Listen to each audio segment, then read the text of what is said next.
बीडमध्ये शेतात खळबळजनक प्रकार. आजवर असं कधी घडलंच नाही. शेतातील बांधावर उभा राहतात शेतकरी ठार. विचित्र प्रकारामुळे परिसरात भीतीचं सावट. शेतकरी शेतात जायला घाबरू लागले. नेमकं असं काय घडलं की क्षणात सगळं संपलं?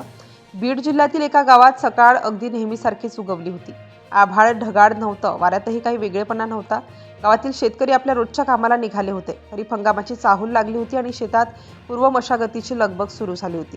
कुणी खत टाकत होतं, कुणी जुना कचरा साफ करत होतं. त्याच गावातील एक शेतकरीही सकाळी लवकरात लवकर घरातून बाहेर पडला. हातात काडी पेटी, खांद्यावर टॉवेल, मनात शेताची कामं. शेतीतील बांधावर साचलेला कचरा जाळायचा होता. पावसाळ्यापूर्वी शेत स्वच्छ करणं गरजेचं होतं. सगळं अगदी नेहमीसारखंच. बांधावर उभं राहून त्याने आजूबाजूला नजर टाकली. कोरड्या काडी कचऱ्याचा ढीग होता. शेत शांत होतं, कुठेही धोका जाणवत नव्हता. त्याने आग लावली. धूर हळूहळू वर जाऊ लागला आणि काही क्षणातच ज्वाळा वाढू लागल्या. गावातल्या काही लोकांनी लांबून धूर उडताना पाहिला. कुणालाच संशय आला नाही. शेतात कचरा जाळणं ही रोजचीच गोष्ट. पण पुढच्याच क्षणी असा आवाज झाला की सगळ्यांच्या छातीत धडकी भरली. अचानक कानठळ्या बसवणारा स्फोट झाला. जमीन हादरल्यासारखी वाटली. ज्वाळांमधून एक भीषण आवाज घुमला आणि धूर आकाशात पसरला. जवळ असलेले 2 ते 3 जण घाबरून पळाले. कुणाला काही समजायच्या आत सगळं घडलं. स्फोट इतका जोरदार होता की बांधाजवळ उभा असलेला शेतकरी काही फूट दूर फेकला गेला. त्याच्या अंगावर जखमा होत्या. ज्वाळांनी सगळीकडे तडाखा दिला होता. आसपास उभे असलेले आणखी दोघेही गंभीर जखमी झाले होते. गावकऱ्यांनी आरडाओरड करत घटनास्थळी धाव घेतली. कुणी पाणी आणलं, कुणी जखमींना उचलण्याचा प्रयत्न केला. धूर अजूनही पसरत होताच. शेतातील शांतता एका क्षणात भीतीत बदलली होती. जखमींना तातडीने दवाखान्यात हलवण्यात आलं, पण बांधावर उभा असलेला तो शेतकरी वाचू शकला नाही. डॉक्टरांनी तपासून त्याला मृत घोषित केलं. गावावर शोककळा पसरली. प्रश्न एकच, साधा कचरा जाळताना असा स्फोट कसा होऊ शकतो? बांधावर आग लावली आणि जीव गेला. लोकांच्या मनात शंका, भीती आणि संभ्रम वाढत गेला.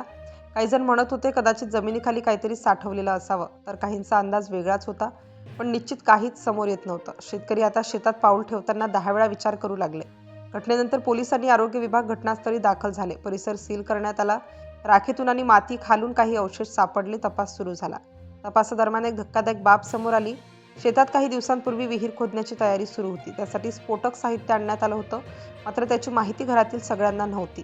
हे स्फोटक साहित्य सुरक्षितरित्या वापरण्यापूर्वी शेतातच ठेवण्यात आलं होतं, पण ते कुठे आणि कसं ठेवलेलं आहे याची कल्पना प्रत्येकाला नव्हती आणि इथंच सगळा घात झाला. त्या सकाळी शेतातील कचरा जाळण्यासाठी आग लावताना त्याच आगीत स्फोटक काड्यांचा संपर्क झाला. उष्णतेमुळे त्यांचा भीषण स्फोट झाला आणि एका क्षणात सगळं संपलं.